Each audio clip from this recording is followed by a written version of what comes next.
Hai Sobat Explore, ketemu lagi dengan saya Ramadan The Explorer. Salam Explore.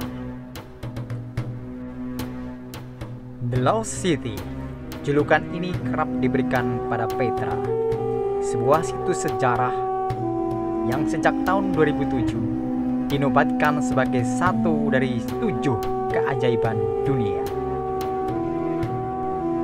Petra berada di wilayah Amman, Yordania. Situs ini dapat dicapai dengan menggunakan kendaraan khusus yang biasanya disediakan di terminal bus Amman. Perjalanan menuju Petra dari kota Amman, Yordania membutuhkan waktu kira-kira 3 jam karena jaraknya sekitar 240 km. Harga tiket masuk ke dalam Petra adalah 50 dinar atau sekitar 1 juta rupiah. Jika kurs sekitar 20.000. Dari gerbang tiket Petra, kita harus melanjutkan perjalanan menuju ikon Petra. Untuk menuju lokasi tersebut bisa berjalan kaki, golf car, atau kuda. Sebagian besar wisatawan memilih berjalan kaki seperti saya. Saya memilih untuk berjalan kaki saja sambil menikmati pemandangan dan bisa foto-foto sepuasnya. Lumayan juga pulang pergi dari Petra Visitor Center ke Nabatin Theater. Hampir 6 km, meskipun nggak bikin badan saya jadi langsing. Oh iya, bebatuan di Petra warnanya coklat kuning kemerahan, makanya disebut The Rose Red City. Salah satu dari 7 keajaiban dunia ini pernah menjadi lokasi syuting film Indiana Jones and the Last Crusade, di mana Holy Grail disembunyikan.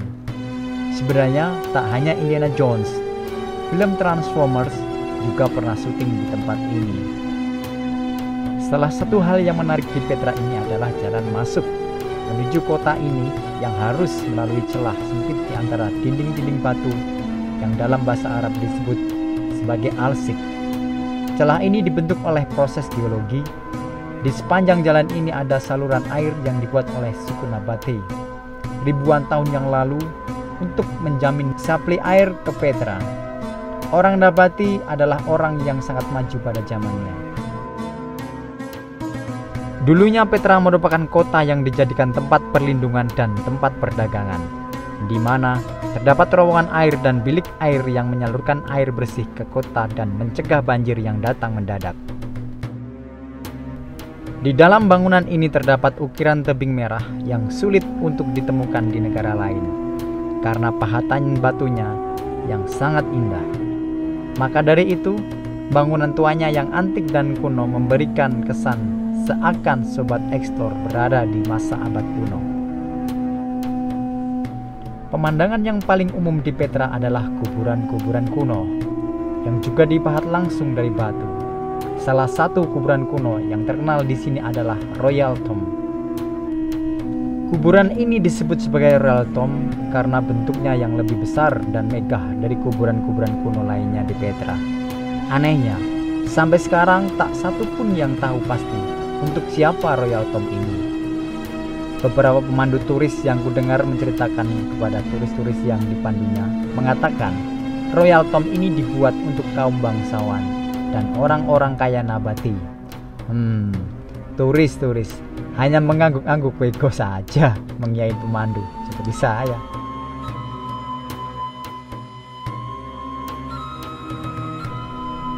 Sekitar 45 menit perjalanan melewati Alsik, kami pun tiba di sebuah bangunan yang paling terkenal, yaitu Al-Hasneh.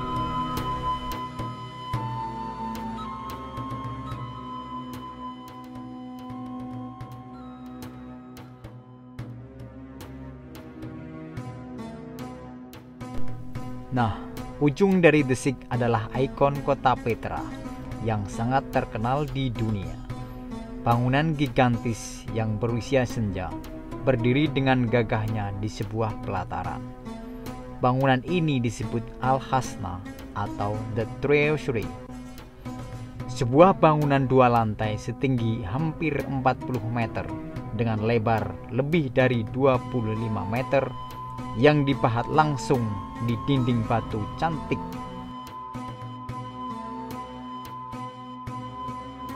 Belum jelas fungsi bangunan ini di masa lalu sebagai apa. Ada yang bilang sebagai tempat penyimpanan dokumen. Ada yang bilang sebagai kuil. Tapi penggalian terakhir ditemukan kuburan di bawahnya. Di pelataran Treasury ada juga unta yang bisa kita sewa buat muter-muter.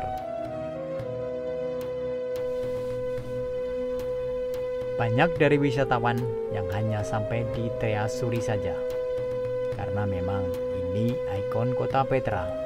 Tapi sebenarnya masih banyak lagi situs yang bisa kita lihat jika kita melanjutkan perjalanan yang lebih jauh lagi. Karena kota Petra sesungguhnya sangat besar.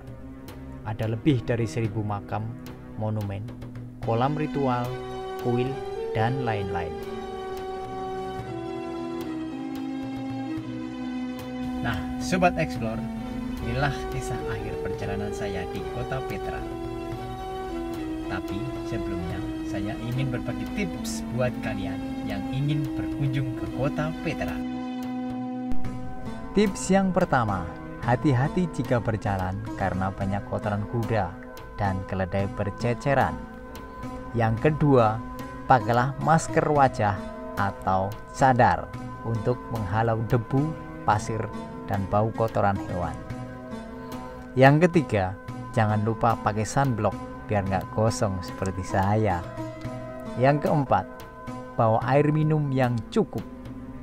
Yang kelima, jika ingin menyewa dokar, kuda, keledai, pastikan dulu harga dan perjanjian harus jelas, karena banyak kusir yang nakal. Yang keenam, kalau kamu kuat jalan, lebih baik jalan kaki daripada naik dokar, kuda, keledai, atau sebagainya. Yang ketujuh, harga tiket masuk ke Petra serta souvenir dan jajanan yang dijual toko-toko lumayan mahal.